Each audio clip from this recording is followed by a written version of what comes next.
But hi, I'm Mary Donor with KLVW-TV. My guest host here is Janice Saylor. We're going to talk about death today, and people don't want to talk about death because they feel that talking about death summons death. So let's, Janice, kind of take a deep breath, relax a little bit, and we're going to say the word death 3 times. You got it, kid. All right, you ready? Ready. Maybe that'll summon somebody too. Maybe. Okay. One, two, 3. Death, death, death. Go. Holy macaroni. Look what we did. Look what we summoned. We summoned death. Oh boy. Boy, we've got a new calling in life. Please don't get too close to me. Yeah. Hi. Oh, hi. How are you, Death? Oh, You know? I'm going to move my chair away. I'm older than all of you. But welcome. Thank you. I am Barbara DeBuno, and I am a resident here at the Village, and I am also a licensed funeral director mortician. And she also sits on the finance committee. That's what every finance committee needs, a mortician. That's true. Welcome, Barbara, to our show. Thank you. This has been a difficult subject for me. I just want to talk a little bit about me personally. When Barbara and I on the finance committee said, we should do a show about death. And because nobody wants to talk about death, and death is inevitable. It's something we cannot avoid in life. And so I said, okay, I'll do it. And I hemmed and I hawed, and I didn't know what to ask. So I asked Janice to join me because I was hemming and hawing, and I know Janice would bring some levity to the subject matter of death. Not levity, but some funniness, Yes. something to laugh about death. Yeah. And I know that you, as a funeral director, mortician, try to bring the fun to funeral, as I call that now. But Absolutely. Anyhow, what I have found out from doing this exercise is that I am now at peace with death. And it's been quite an experience for me to do this whole exercise. And I actually found myself, when I was doing the research, crying during parts of it because I am at peace with dying now. So I would like to thank you for making me be at peace with my own death and my own journey into another life, whatever it may be. So welcome, Barbara. Thank you. So tell us a little bit about yourself, why you became a mortician. Okay, so unfortunately, I've had a lot of death in my personal life, and my mother-in-law had passed, and the funeral director was amazing, and it helped through the whole grieving process and to be able to move forward. And that's when I decided that I wanted to change my career and become a funeral director. So you did a 360. I did. And I love funeral directing. You know, you get to help people through a very difficult time. We can have fun with it. And I'm really excited to do this segment because, as you were just saying, Mary, we're afraid to talk about death. Yes. But we fear what we don't know. That's So if we talk about it, we'll be more comfortable with it and realize that it is guaranteed. Like nothing else is. Right. Taxes, maybe. Well, Death and taxes. depends, as they say. But I think by talking about it, you become comfortable with it. And I think that's a great... And that's exactly what happened to me. You know, I became comfortable. Are you comfortable with dying? Yes. You 100%, yeah. I think so. I mean, I've had a wonderful life, and I know it doesn't go on forever. And when I'm older than all of you, so when it's time, it's time. And I'm somewhere the next in line, and then there's Barbara. And I'm the youngest, and I have my whole funeral planned. And what do we have planned as a mortician? What do we have planned? This must be a funeral that's a funeral. Well, it's going to be fun. But I want a traditional funeral. So I want a viewing where I'm laid out. I'm going to have a church service and then be buried. But today, you can do anything. Yeah. You know? And speaking of anything, we'll digress a little bit. We have some visitors here.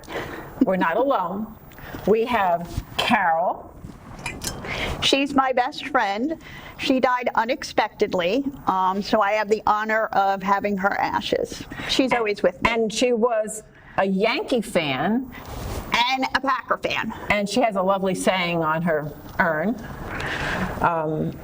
The ashes will not spill. That's just, we're going to debunk some myths today. Yes. The ashes are not going to spill out of this urn, right? No, so in the movies, when you see the urn is hit and the ashes go all over, that is not true. The ashes actually come in a bag that's sealed, and the bag goes in the urn. However, when you see the grand gesture in the movies, when they go to spread ashes and they bring the urn up and the ashes blow back in your face, that is true. Okay, well, be So you careful have now. to check the wind velocity when you're Down low and downwind. down low and downwind. Low, Got and that, that's people? a good way to remember. Down low Okay. and downwind. A lot of things like that, down low and downwind. We got to keep the show clean, Janice. Well, no, we're putting the fun into, okay. And we also have here, my mom is visiting here today.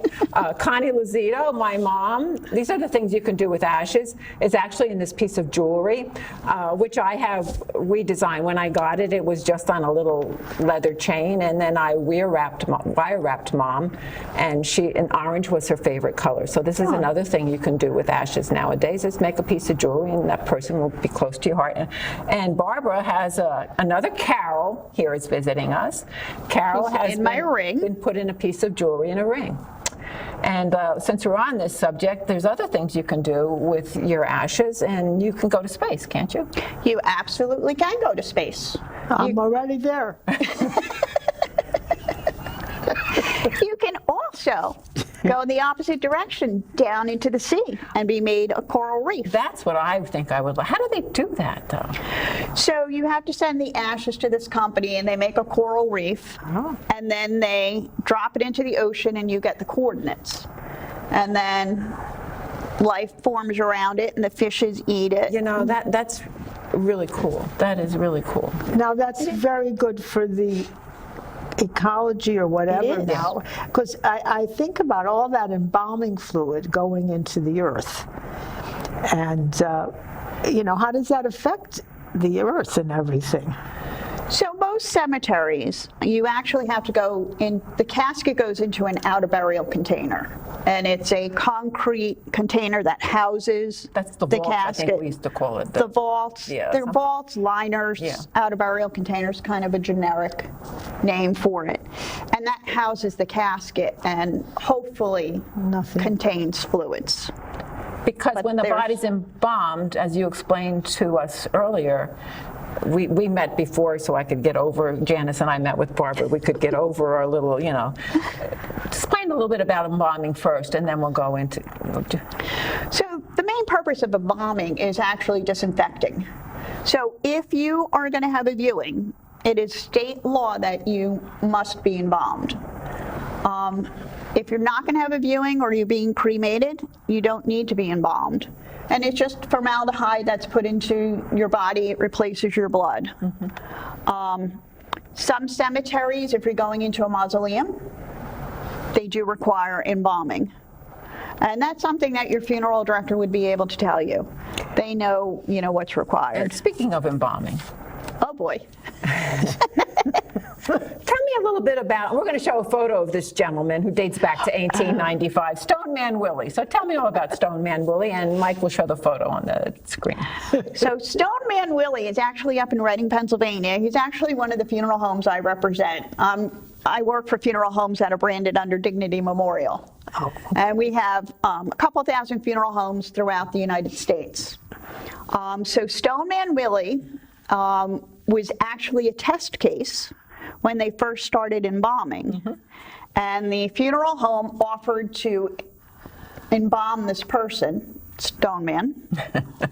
Now he's known as. He was an alcoholic. He was- I think that's why he got the name Stone Man. Right, he had no family, and so the funeral home said, well, we'll, provide him with a proper service, but can we have permission to embalm?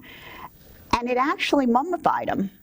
And if you go up to Reading, to the funeral home, you can actually see Stone Man Willie, and I know they're going to put a picture up. Yep, they have. Stone Man is really up there. He's kind of, It's really cool to watch. yeah.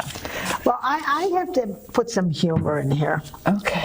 When I was doing some research on this show, I came, of course, This is going to be good. I have a sneaky feeling we're going somewhere. I came across, and I've decided to do this to my family.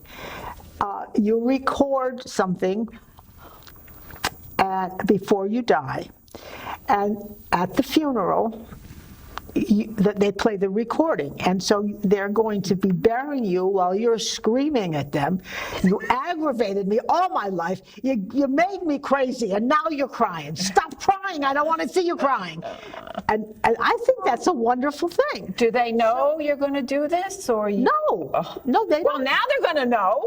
All right. Richard knows now. He watches the show. Well, so Richard could know, but he's never going to listen to me anyway. But I think that was a really nice thing to do, because they have pictures of it. You can look it up on YouTube, and they're all standing around the grave and waiting to lower the casket, and your voice comes in. and you start talking to them, and they have to laugh. Oh, sure. I mean, they can't, it's to keep them a little happier. That's the last memory of you as you're being put to the That's ground. right. You're screaming at them. Instead of them crying, I don't want them crying. I mean, I have a good life, Right. So what I'm going to do Yeah, we want to hear this. is, after my funeral, I'm going to have my family send a text from my cell phone to the people who attended my funeral and thank them for attending my funeral. I think that's wonderful. And they're going to get a text from me after I've been buried. Oh, Lord. I had a similar You experience. can borrow that idea if you want. I had a similar experience. A dear friend of ours in the village, Carolyn Thompson, who chaired the election committee, passed away this year, or late last year. And all of a sudden, I get a text from her phone, like a couple months after she died, deleting everybody's phone number. I go, oh my goodness, this is so scary. So I text the person back. I said, what the heck are you doing? Because now my phone is going off the hook by everybody who's a member of the election committee. Why are you doing this? It's not me. It's Carolyn from above. Right. Yeah. So, one thing about COVID is that it changed the way we look at funerals. And just talk about COVID and the impact on funerals right now. So, unfortunately, when COVID first hit, we really didn't know a lot about it. And then we didn't know how it was transmitted. So it became very restrictive in what you can and can't do. There were some cemeteries that wouldn't allow family members to go. You're allowed one family member. How do you make that decision, really? I know, how do you? I don't know. And they stopped having viewings. You can only do gravesides. And I think it's a shame, because funerals really help with the whole grieving process, Yes, with they the do. acceptance and moving forward, and you get all the support. So it kind of sped things up. I mean, the younger generation doesn't view death the way we do. They want it short, sweet, and cheap. Yeah. Yeah. And unfortunately, COVID kind of put that in the forefront, because we weren't allowed to have the viewings, we weren't allowed to have the gatherings, and now they know that you don't have to. But I think the long-term effects are going to prove that you really need a funeral. There is a movement underway now called the Death Positivity Movement, and it was actually formed not by Gothic children or Gothic kids. It was formed by actually funeral directors and social workers who wanted to put a positive spin on death and make it a journey that is inevitable, but it's something that I experienced, like I had said, that is acceptable, that you learn to accept death, you learn not to fear death. And the funeral homes now have adopted and embraced that, and the philosophy behind the death positivity movement is you should treat death like you do a wedding, where the family would gather in the funeral home and you would have the celebration rather than the Protestants have repasses in a restaurant or something like that. And you have the family there, and you treat it like a wedding with cake and champagne and things like that. And I believe the funeral homes now have actual banquet halls in them. Correct. So again, we've changed the way we look at funerals. Right. It's no more the stoic funeral director and everybody crying. It's the celebration of life, which I'm sure you've heard those terms. Celebrate life. You can customize your funeral. You can have whatever music you want playing. You can have the food. We have cafes. So if you'd like, if you're doing a morning service, you can have very simple bagels and coffee. Or you can have full-blown, You could have a band. you can have a band, you can have full-blown meals, cake, champagne, Like a wedding. yes, and celebrate the person. I think that's a fantastic idea, and I'm glad. I know something I have to add to. A lot of people, because we're all older here, and that's constantly on their mind. And that's not good. No. I try to get up in the morning, I have another day, and I'm going to go, I put my makeup on, I get dressed, I go somewhere, I get out of the house. I don't think about I'm going to die today because we don't know what's going to happen. So I just enjoy, I don't spend that, I try not to spend time thinking about it. I have a delicious great grandson who's almost a year old. And I went to see him this weekend, and I mean, it was so wonderful to enjoy him for the day. Why am I going to sit home and wait to die and moan? But people do that here. I had breast cancer, and I remember going to a workshop for breast cancer survivors. All they did was talk about breast cancer and the pain. I quit the thing. Oh, that's not right. Yeah. It's done over, Yeah. move on. Yeah. And I think people have to stop thinking about dying and just enjoy the time they have. Well, you know, I think if they talk about it and they plan their funeral, Well, they're not doing that. and, you know, at least you talk about, at least know what you want to do, whether it's cremation or burial, then you can actually enjoy because you've taken care of it. You know, you don't have to worry about it. And then whenever it happens, it happens. But live your life and enjoy And it. I think if you pre-plan your funeral, that's the best gift you can give to your family. Absolutely. Because that removes the burden off of them. And, you know, just speaking again from my own experience, I had quite the interesting father, and he was sent me a letter in the mail, didn't tell me, and he outlined all of what he wanted for his funeral. Now I'm going back, my father's dead over 20 years, so I'm going back a good 25 years. So he was ahead of his time. So he said, I want this particular band and I want these hymns sung at my funeral. I'm 25 years ago. My father passes away, I send the letter to the funeral director, and he calls me up and he says, Mary, the band is booked. We have to postpone one day. I said, no problem. This is what Dad wants. And Mary, the choir called. They cannot sing the 15 songs that your father had on his list. So they can do snippets of those 15 songs. I said, no problem. Well, I had no idea what the band was. I didn't know what the song was because that was in a separate sealed envelope, which I didn't look, and I faxed it down to the funeral director. At my dad's funeral, I was so happy that this happened and that I waited, was a Dixieland band playing When the Saints Come Marching In, and there's my father's casket being pulled down on a wagon. It was just amazing in the center of the church. And thank you, Dad. You really were ahead of your time. And what a great gift to give me and my family to do that for us. So thanks, It Dad. leaves you with a good feeling. Oh, yeah. Right. I can't cry now. Okay. No, don't cry. It's happy tears. Oh, I know, because happy to. Okay, now, let's talk about death and let's debunk some of the myths. Yes. Remember, Oh, we're boy. trying to put the fun in funeral.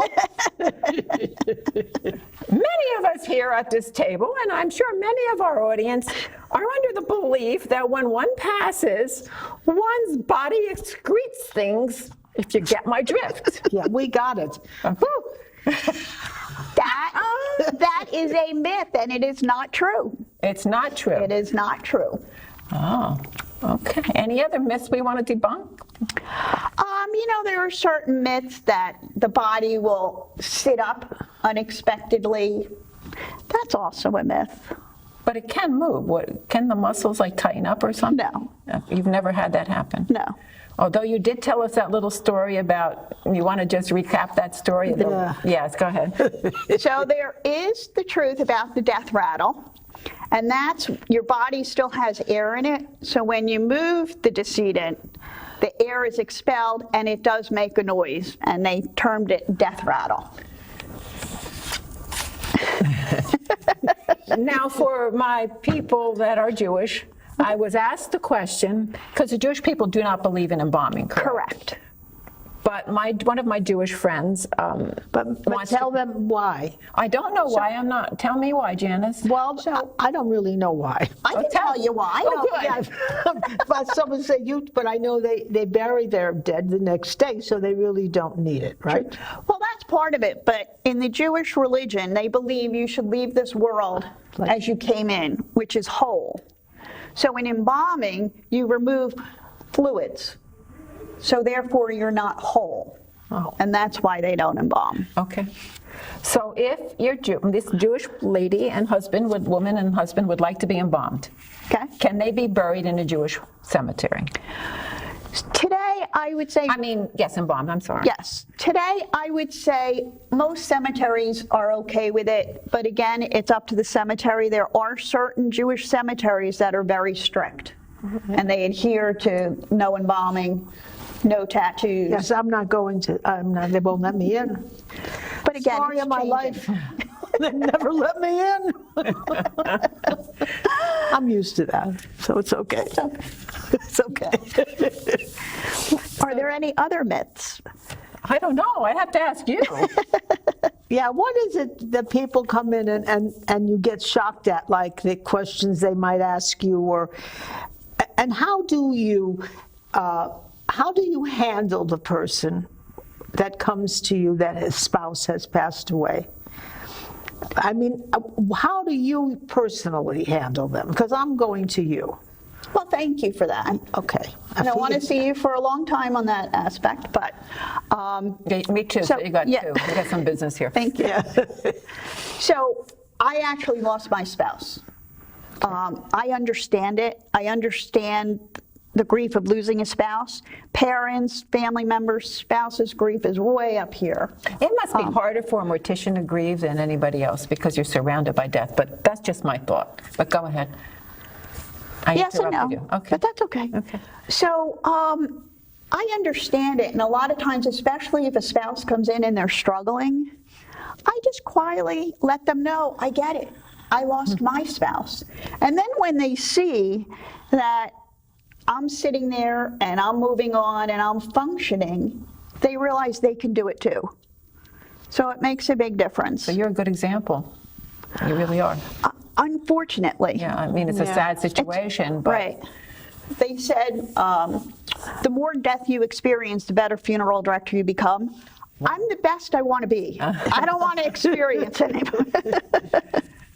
So we're talking about funerals, and we're going to do a little segment now on prepaying for your funeral, because there's several options out there, and Barbara's, well, what funeral homes are, and I'm going to get this right, funeral homes now, like hospitals, are joining together into conglomerations. Correct. And there is an insurance policy, there's others out there, but primarily Barbara's funeral homes deal with a policy called Dignity. Right. So I work for a conglomerate of funeral homes. We're across the United States, Canada, Puerto Rico. We have a couple thousand funeral homes, and we're branded under Dignity Memorial. So one of the nice things about going to us is that if you were to move, if you prepay with the funeral home and you move, your funeral follows you. And you don't have to do anything. You can just go to a Dignity provider in your area, let them know that you prepaid, and they will contact the funeral home that you actually made the arrangements with. So we make it very easy for you. So I have some questions I'm going to ask Okay. you on this policy, because I think it's very important that we cover the subject matter, because I know I have not prepaid my funeral, but I know people have. And you might, if you're interested in prepaying, hopefully these questions will help you make that decision. How safe are my funeral funds going to be in a situation if I purchase a policy? Okay. So again, I'm speaking for the Dignity Funeral Homes. Other funeral homes are different, but we offer an insurance policy. It's for the cost of your funeral. It's specifically for your funeral. And the nice thing is it's an insurance policy, so you would own the policy. So if the funeral home hits the lottery and closes doors, you don't lose your money. It's So the policy doesn't stay with the funeral home. The policy is written in your name. in your name, and it's also backed by FDIC. Oh, good. So it's guaranteed. Okay, good. Yes. Question number 2, are we ready? We're ready. Can I qualify for a prepaid funeral if I have health issues? Yes, absolutely. So it's not like a life insurance policy where if you smoked incessantly, they're going to turn you down. Correct. Even though it's life insurance, it's a specific policy that is really just the cost of the funeral, and so it's not based on health. And we know we're going to die, so It's guaranteed. Doesn't worry about the life expectancy at that point in Right. time. Can I cancel my funeral insurance policy or trust? Why would you want I to? don't know. Does it have any return on it? Like So Oh, like a life insurance. insurance, an annuity. you can cancel it. There are, if you cancel within a certain period, there are some penalties. But I would say that's all. a jinx. If you cancel that policy, guarantee you're showing up, Mr. Grim Reaper, the next day. That's right. Or that night. Or that night even. Can the funeral home guarantee any prices in my funeral contract? So with the Dignity Funeral Homes, we absolutely guarantee your price.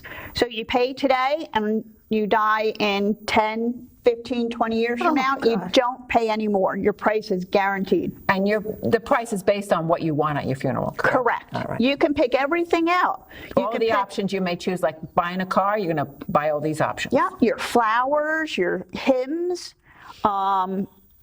food. You pick everything out. Interesting.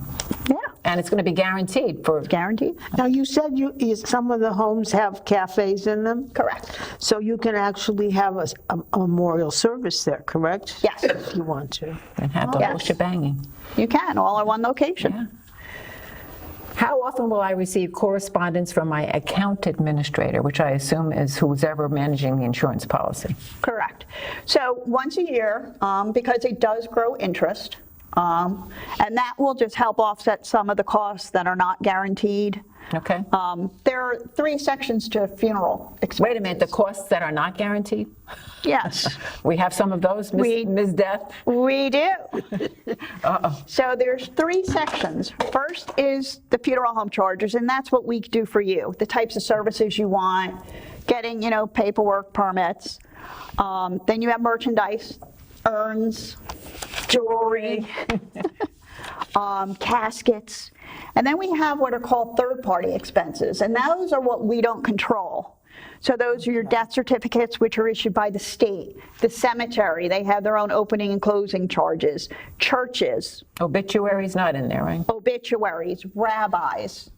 So you can put money aside, Okay. but I can't guarantee that they're going to charge us the same in years to come. Because you So- basically have no control over those costs. Correct. We don't set those They're an prices. outside third party. Right, and we don't make any money off of them. Whatever they charge, that's what we charge you. Okay, here's an important question. If I move, can I transfer my funeral contract to another funeral home? Yes. So again, if you use a Dignity provider at your new location, you can just, when the death occurs, you can go to them and say, look, I prepaid over in Manchester at Anderson and Campbell, and they will contact them and make it seamless for you. Oh, that's good. That's really good to know. So, But that's only a Dignity. Only Dignity. but how many Dignity homes are there in the United States? You know that number, Pops? Funeral homes. Couple thousand. Okay, so if you move, make sure you move close to a Dignity funeral home. And if there is no Dignity funeral home by you, Okay. you still have the money. Oh, So you still get the money that you've paid toward it. okay, so but you your don't get the price- money, the estate gets the money at that point. And your funeral might not be guaranteed. If you go to another funeral home, the Right. price might not be. What happens if my prepaid funeral plan hasn't been paid in full at the time of my death? So there are a couple of different policies that we offer. Some policies, the family would be responsible for the difference. Your price is still guaranteed. And there are other policies that we will pay the difference. So it depends on which policy you pick.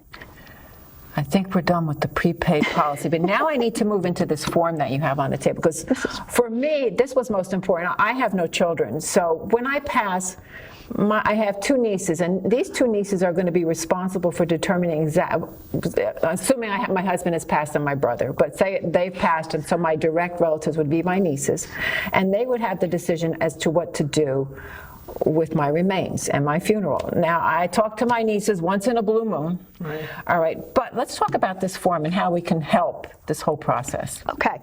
So New Jersey has a right to control. Okay, and that's the person who has control over your final disposition.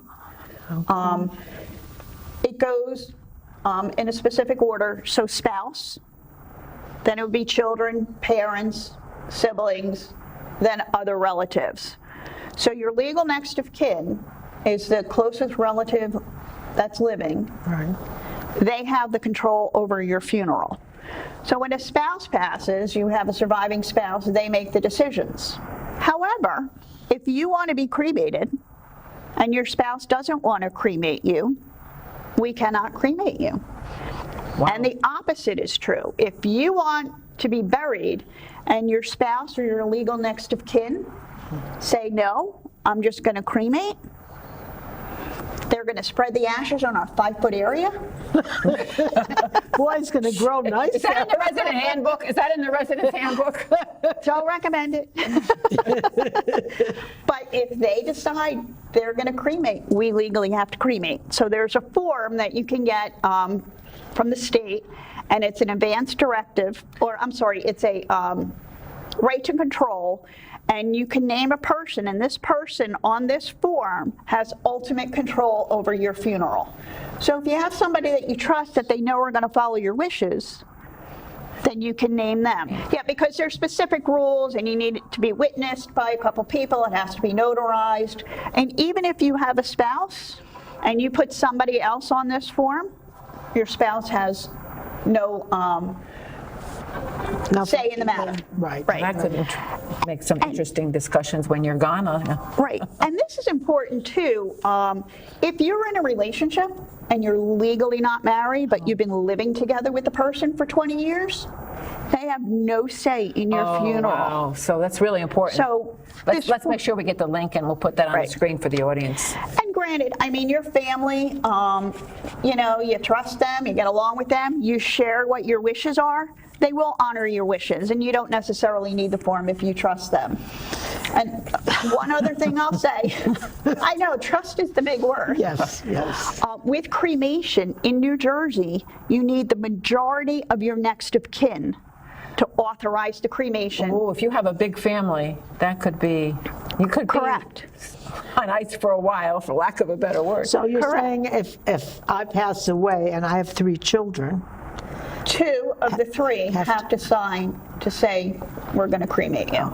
And if they don't, we legally can't cremate you. What Even happens? if What you happens prepaid. then? But what happens if they don't agree? Then lawyers get involved or something? Well, we try not to get to that point, Okay.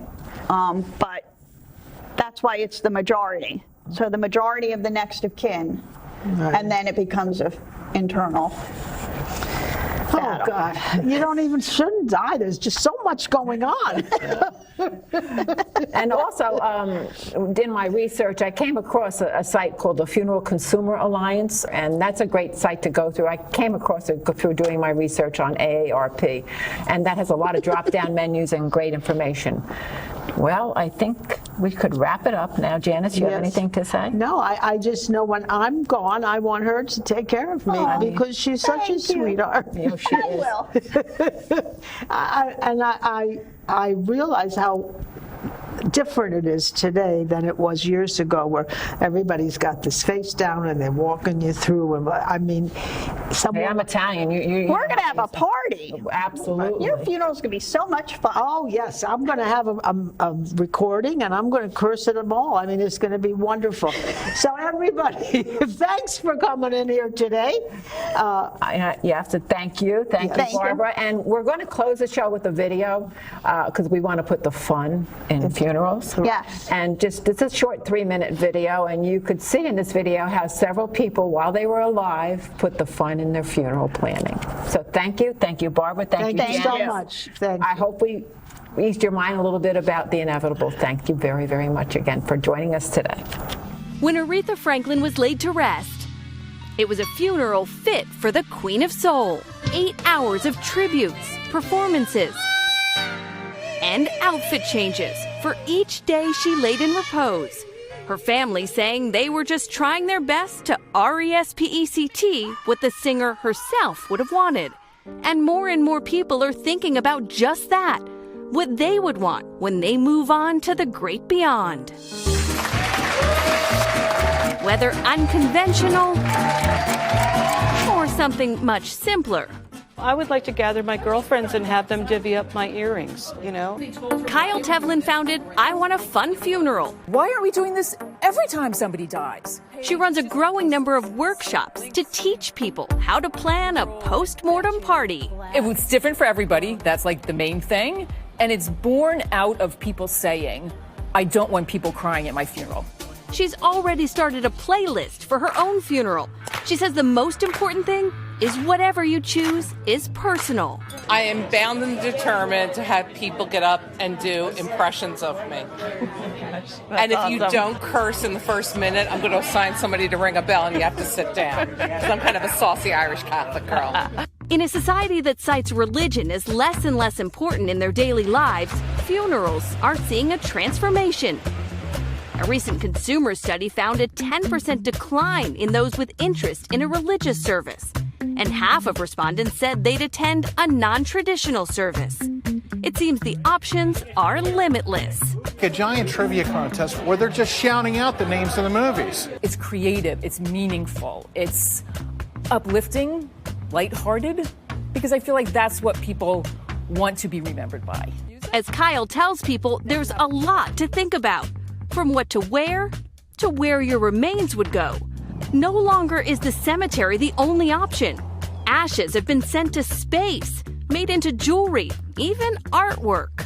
Judith is going to be a paperweight. And I sent the URLs to my daughters and said, this is what I want you to do. You can each have one, and I want to be on the table whenever you celebrate anything. That's beautiful. We've done it in a wooded park. We've done it at golf courses. We've done it at a beach. In Southern California, Melissa Rainey helps people plan a memorial before they pass. I just thought that it'd be interesting to offer something where people can actually feel the love and feel good about their passing and know that they're leaving a legacy. And while business is booming, We're all going to have one, aren't we? the professionals say putting the fun in funeral can also be one final gift to your family and friends. I've also committed, by the way, to have a top shelf alcohol all carb funeral too. So, you want this to like envelop the values that are important to you. Not that I want anything to happen to you, Rosemary, but I kind of want to be there. And so whenever the Grim Reaper shows and death us do part, at least the party can already be planned.